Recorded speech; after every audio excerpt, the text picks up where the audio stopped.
Hello people, कैसे हैं आप सब। आशा करती हूँ सब मस्त होंगे, व्यस्त होंगे और खुशहाल होंगे अपनी लाइफ में। मेरी इस पॉडकास्ट जर्नी को 1 साल हो गया है और इस जर्नी को स्टार्ट करने के पीछे मेरा मकसद यही था कि मैं अपनी लाइफ से जुड़े कुछ इंसिडेंट आप सबसे शेयर कर सकूं और कुछ टॉपिक्स पर अपना पॉइंट ऑफ व्यू दे सकूं। अब तक ये पॉडकास्ट की जर्नी मेरी बहुत अच्छी रही है। ठीक है, बहुत हो गया मेरा पॉडकास्ट का चर्चा। अब चलते हैं आज के मुद्दे पर। तो आज का मुद्दा ये है कि सबसे पहले तो मैं आप सबसे ये पूछना चाहती हूँ कि अपनी डेली रूटीन से हटके आप सब लोग I guess TV shows, web series, IPL ये सब देख रहे होंगे, है ना। एंड आई एम श्योर इस बार ओलंपिक गेम्स ने तो सबका ध्यान अपनी तरफ खींचा ही खींचा होगा। ये मैंने भी ओलंपिक्स गेम इस बार इतने एंजॉय किया कि मैं बता नहीं सकती। और जब जब भारत का कोई मेडल आ रहा था तो मेरी खुशी दुगनी तिगनी चौगनी होती जा रही थी। और इस खुशी ने मुझे एक्चुअली बूस्ट अप किया कि I should definitely come up with a podcast to tell you कि मुझे कितनी नॉलेज है स्पोर्ट्स की, या मेरी लाइफ में स्पोर्ट्स की क्या अहमियत है, कैसा मेरे बचपन में स्पोर्ट्स का कितना रुझान मेरा था, मेरी लाइफ के क्या इंसिडेंट्स थे, और रिगार्डिंग हमें स्पोर्ट्स में आगे और क्या हमारा देश क्या कर सकता है, क्या करना चाहिए, मैं इस पर आज बात करूंगी। So let's get started. When we talk about sports तो सबसे पहला शब्द लोगों के दिमाग में क्या आता है? I guess cricket. क्रिकेट एक ऐसा स्पोर्ट्स है हमारे इंडिया में जो सबसे ज़्यादा, जिसका प्रचार प्रसार होता है, जो सबसे ज़्यादा खेला जाता है, लोगों को सबसे ज़्यादा इंटरेस्ट आता है। और आईपीएल जब से आया है तब से इंटरेस्ट और बढ़ गया है, कंपटीशन लेवल ऑफ और बढ़ गया है। तो इवन मुझे भी क्रिकेट में बहुत शौक है और मैं बहुत काफ़ी टूर्नामेंट्स देखती हूँ क्रिकेट के। और अगर कोई मुझसे छोटी छोटी बारीकियाँ पूछेगा क्रिकेट के बारे में तो मैं बहुत इजीली बता दूंगी, काफ़ी हद तक बता दूंगी। और क्रिकेट के अलावा अगर मैं बात करूं तो मैं एक्चुअली बचपन में डीडी स्पोर्ट्स पर बहुत सारे स्पोर्ट्स देखा करती थी।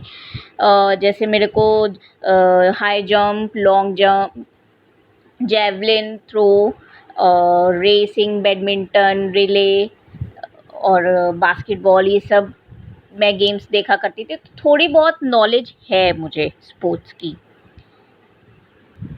पर अगर मेरे को कोई खुल के पूछेगा कि आपको पर्टिकुलर स्पोर्ट्स में मतलब डिटेल्स में बताइए क्या है, तो बहुत ज़्यादा डिटेल्स मेरे को नहीं पता होंगी। काफ़ी सारे ऐसे स्पोर्ट्स हैं जिसमें कौन इंडिया को रिप्रेजेंट कर रहा है, कई प्लेयर्स के नाम नहीं पता होते हैं। जैसे ये लॉन्ग जंप, हाई जंप वगैरह में हमको नहीं पता है कि इंडिया के कौन कौन से प्लेयर्स हैं। ये ऐसे गेम्स हैं जिनके बारे में बहुत ज़्यादा बातें नहीं होती हैं। जनरली हमें जिनके बारे में मेरे को पता है क्रिकेट के अलावा, वो हैं साइना नेहवाल, सानिया मिर्ज़ा, महेश भूपति, लिएंडर पेस, विश्वनाथ आनंद, ये सब के बारे में मुझे थोड़ा बहुत पता है। एंड हाँ, दंगल मूवी देखने के बाद फोगाट सिस्टर्स के बारे में पता चला। बट अगर मैं डिटेलिंग की बात करूँ कि इन पर्टिकुलर स्पोर्ट्स में, जैसे कुश्ती है, बैडमिंटन है, चेस है, इनके कितने टूर्नामेंट्स होते हैं, कहाँ कहाँ होते हैं, क्या है, इसके बारे में बहुत कम पता है। मुझे तो एटलीस्ट बहुत कम पता है। शायद मुझसे कुछ लोग रिलेट भी कर पाएँ। और इतनी कम नॉलेज इसलिए भी है क्योंकि इन टूर्नामेंट्स का कब आते हैं टीवी पर, कब नहीं आते, किस चैनल पे आते हैं, कुछ प्रचार प्रसार होता ही नहीं है। तो हम लोग के कान तक वो पहुंचता ही नहीं है कि अच्छा इस पर्टिकुलर स्पोर्ट्स का ये टूर्नामेंट होना है और इस चैनल पे आएगा, ये हमें पता ही नहीं होता है। कई सारे टीवी पे मतलब अगर आते भी हैं ये टूर्नामेंट्स तो एक्चुअली इनका प्रसारण का टाइमिंग्स वगैरह, प्रमोशन ठीक से होता ही नहीं है कि मतलब वो ही है कि हम पर्टिकुलर स्पोर्ट्स में इंटरेस्ट अपना और आगे जगाएं, ये स्पोर्ट्स लाइमलाइट में आए। 7 अगस्त को हमने गोल्ड जीता था जेवलिन थ्रो में, हमारे नीरज चोपड़ा ने भारत की तरफ से। हालांकि जेवलिन थ्रो मुझे पता था कि हाँ इस टाइप का एक स्पोर्ट्स होता है जिसमें भाला फेंका जाता है, जितना ज़्यादा दूर जाएगा उतना अच्छा होता है, आपका खुद का भी एक वर्ल्ड रिकॉर्ड बनता है और पर्सनल बेस्ट भी आपका होता है, ये चीज़ मुझे पता थी इसमें। लेकिन मतलब नीरज चोपड़ा उस टाइम पे ही मेरे को पता चला कि हाँ इंडिया को रिप्रेजेंट कर रहे हैं। और जब नीरज चोपड़ा के और इंटरव्यूज़ देखे, मैंने उनके बारे में जाना, तब मुझे पता चला कि जेवलिन थ्रो में इतने सारे टूर्नामेंट्स होते हैं, डायमंड लीग होता है, अंडर 20 वर्ल्ड चैम्पियनशिप होता है और मतलब और इनफैक्ट मुझे ये नहीं पता था, मेरे को इतना बुरा लगता है कि ये नहीं पता था कि Neeraj Chopra already Commonwealth games में गोल्ड मेडलिस्ट थे और एशियन गेम्स में गोल्ड मेडलिस्ट थे और उनका खुद का वर्ल्ड रिकॉर्ड अंडर 20 चैम्पियनशिप में 86.07 मीटर था। ये सब बातें मेरे को इतनी बाद में पता चली है। क्यों, मतलब इंटरव्यूज पहले भी होते थे, हुए हैं उनके, उस टाइम के भी हैं, कॉमनवेल्थ गेम्स जीतने के बाद, एशियन गेम्स जीतने के बाद, बट वो कहते हैं कि बार बार मतलब प्रसारण नहीं होना, हम लोग को ये बताना नहीं कि हाँ ये रिप्रेजेंट कर रहे हैं ये खिलाड़ी और उनकी बायोग्राफी ये है, उन्होंने इतने टूर्नामेंट्स किए और इतने मेडल्स जीते हैं, ये खुल के नहीं पता चलता है। जितना वास्ट हमारे यहाँ क्रिकेट है उतना कोई और स्पोर्ट्स नहीं है। तो ये चेंजेस लाने ज़रूरी हैं भारत में कि सब स्पोर्ट्स को इक्वली इम्पोर्टेंस दी जाए। आई रियली थिंक कि क्यों एक पर्टिकुलर चैनल नहीं बनाया जाता इन स्पोर्ट्स का जिसमें सारे स्पोर्ट्स के टूर्नामेंट्स दिखाए जाएं 24/7 और स्पेशली एथलेटिक्स के दिखाए जाएं सारे टूर्नामेंट्स। अगर ऐसा होता है तो भारत में स्पोर्ट्स का स्तर भी बढ़ेगा, नॉलेज का स्तर भी बढ़ेगा और जितना ज़्यादा ये स्पोर्ट्स का स्तर बढ़ेगा उतना ज़्यादा लोग और जागरूक होंगे और जब इंटरेस्ट बढ़ेगा, नॉलेज बढ़ेगी तो ज़्यादा से ज़्यादा लोग, यूथ डिफरेंट स्पोर्ट्स की तरफ अपना इंटरेस्ट शो करेंगे एंड माइट बी पॉसिबल कि और ज़्यादा लोग स्पोर्ट्स में अपना करियर भी देखने लगें। अब मैं आपके सामने शेयर करना चाहती हूँ कि मेरे स्कूल में स्पोर्ट्स का एटमॉस्फेयर कैसा था।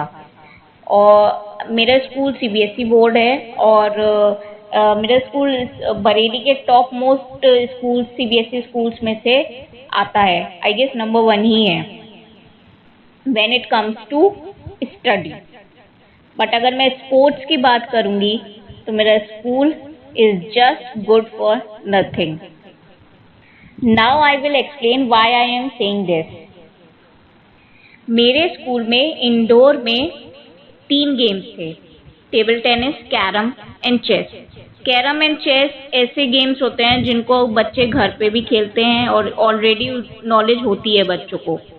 टेबल टेनिस है ऐसा एक खेल जिसमें कुछ रूल्स होते हैं, पर अनफॉर्चुनेटली मेरे स्कूल में ऐसा कोई प्रोफेशनल टीचर नहीं था या कोच नहीं था जो इतना ध्यान दे कि हमको टेबल टेनिस की बारीकियों को भी बताए और क्लास के हर एक बच्चे को इंडिविजुअली सिखाए टेबल टेनिस के बारे में। आउटडोर गेम्स में मेरे स्कूल में badminton, football, cricket, basketball, kho kho, lawn tennis, ये सब गेम थे जिसमें से बॉयज़ हमेशा फुटबॉल खेलते थे और गर्ल्स हमेशा बास्केटबॉल या खो खो खेलती थी। बहुत रेयर ऐसा होता था कि बॉयज़ एंड गर्ल्स मिलके बास्केटबॉल या खो खो खेलते हों। ऑन टॉप ऑफ दैट, जब हम 8th क्लास तक थे तब तक वीक में 2 गेम्स पीरियड हुआ करते थे हमारे स्कूल में और जब हम 9th 10th 11th 12th करते गए तो तब तक एक ही हो गया वो गेम्स पीरियड हफ्ते में और उसमें से भी जनरली हमारे अकाउंट्स की टीचर वो हमारा गेम्स का पीरियड ले लिया करते थे।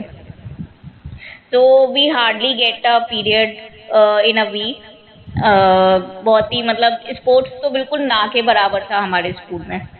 It was all study study and study.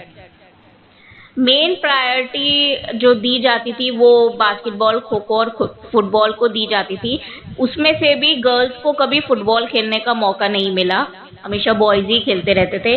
Lawn tennis का सिर्फ कोर्ट बना हुआ था, उसके बारे में कोई बताने वाला नहीं था। और एक स्विमिंग पूल भी बना हुआ था हमारे स्कूल में, बट कभी भी उसकी कोई क्लासेस वगैरह नहीं दी जाती थी।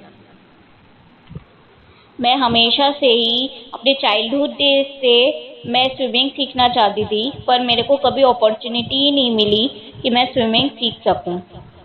अगर मैं कुछ पॉजिटिव बताना चाहूँ कि मेरी लाइफ में कुछ स्पोर्ट्स को लेके पॉजिटिव हुआ है, तो वो एक चीज़ हुई थी कि भले ही मेरी क्लास में सबसे छोटी हाइट हो गर्ल्स में, बट उसके बावजूद भी मैं बास्केटबॉल बहुत इजीली कर लेती थी। एंड स्नैचिंग वगैरह जो होती है, बॉल खींचना होता है बास्केटबॉल में, वो मेरे को बहुत अच्छे से आता था और मुझे मज़ा आता था बास्केटबॉल में। और एक बार इंटर हाउस बास्केटबॉल कंपटीशन हुआ था, तो उसमें मैंने पार्ट लिया था एंड हमारा हाउस जीता था। और मेरे पास उसका एक सर्टिफिकेट एंड मेडल भी है बास्केटबॉल मैच का। जब हम 5th क्लास तक थे तब हमको ये इंटर हाउस कॉम्पिटिशन्स वगैरह देखने को मिला करते थे, लेकिन जब हम हायर क्लासेस में आए और हमारी एक्चुअली प्रिंसिपल मैम चेंज हो गई थी, तो उन्होंने ये इंटर हाउस एक्टिविटीज़ मतलब पूरे होल स्कूल को दिखवानी बंद कर दी थी। सिर्फ जो इंटर हाउस के जिनको जिनको पार्ट लेना होता था वो आपस में गेम खेल लिया करते थे, बट हमको देखने नहीं मिलता था। सैटरडेज भी रेगुलर क्लासेस चला करती थी हमारी। अगर मैं टोटलिटी में अपने स्कूल की स्पोर्ट्स की बात करूं तो बहुत ही ख़राब व्यवस्था थी। हमारे स्कूल से कोई एक्स्ट्रा ऑर्डिनरी परफॉर्म करके नेशनल, स्टेट और ओलंपिक्स में जाने की सोचे, ये तो शायद सपना ही होगा, और एक ऐसा सपना होगा जो शायद कभी पूरा ही नहीं हो सकता। तो ये तो थी मेरी स्पोर्ट्स की जर्नी मेरे स्कूल में। और अभी मुझे स्कूल कंप्लीट किए हुए 11 साल हो चुके हैं, और हो सकता है इन 11 सालों में कुछ बदलाव आए हों मेरे स्कूल में। Change is always the need of the time and good changes are always to be appreciated. I personally feel this. हो सकता है कि ऐसे कुछ चेंजेस आए हो जिनको अप्रिशिएट करना चाहिए स्कूल से। अगर मुझे मौका मिला किसी जूनियर से बात करने का और स्पोर्ट्स के बारे में जानने का, तो मैं ज़रूर पता करूँगी ये बात। अब मैं बात करना चाहूँगी कि स्पोर्ट्स को हमारे स्कूल लाइफ से ही बढ़ाने के लिए क्या कदम उठाने चाहिए। सबसे पहले तो from pre nursery to class 12 हर रोज़ एटलीस्ट एक गेम्स का पीरियड तो होना ही चाहिए स्कूल में। और सारे अलग अलग सब्जेक्ट्स के टीचर्स को ये ऑर्डर दे देना चाहिए कि किसी भी गेम्स का पीरियड आप नहीं ले सकते। स्कूल को ये मेक श्योर करना चाहिए कि हर एक स्पोर्ट्स की फैसिलिटी हमें प्रोवाइड कराई जाए स्कूल में, और एक ऐसा प्रोफेशनल रखा जाए जिसको काफ़ी स्पोर्ट्स की नॉलेज हो और वो डिटेल्स में सारे स्पोर्ट्स को स्टूडेंट्स को बता सके, समझा सके। इनिशियल डेज से ही स्टूडेंट्स को हर एक स्पोर्ट्स की जानकारी देनी चाहिए अच्छे से, और ये कोशिश करनी चाहिए कि कौन सा बच्चे को किस स्पोर्ट्स में रुचि है, क्या कि एनालाइज करना चाहिए कि किस में वो बेहतर है, या अगर किसी में वीक भी है तो उसकी वीकनेस पे कैसे काम किया जा सके और उसको बेहतर किया जा सके, इस पर ध्यान देना चाहिए। इंटर हाउस कॉम्पिटिशन्स हर वीक या विद इन 2 वीक्स होने चाहिए, और सिर्फ इंटर हाउस कॉम्पिटिशन ही नहीं, डिफरेंट स्कूल्स, सिटी के स्कूल्स जितने भी हैं उनको आपस में भी कंपटीशन करना चाहिए स्पोर्ट्स में। जिन स्टूडेंट्स में थोड़ी प्रतिभा दिखाई दे, योग्यता दिखाई दे कि हाँ ये बच्चा स्पोर्ट्स में अच्छा कर सकता है, तो उसको मोटिवेट करना चाहिए कि वो नेशनल या इंटरनेशनल के लिए, स्टेट के लिए कैसे खेल सकता है। प्रॉपर गाइडेंस देनी चाहिए उन स्टूडेंट्स को।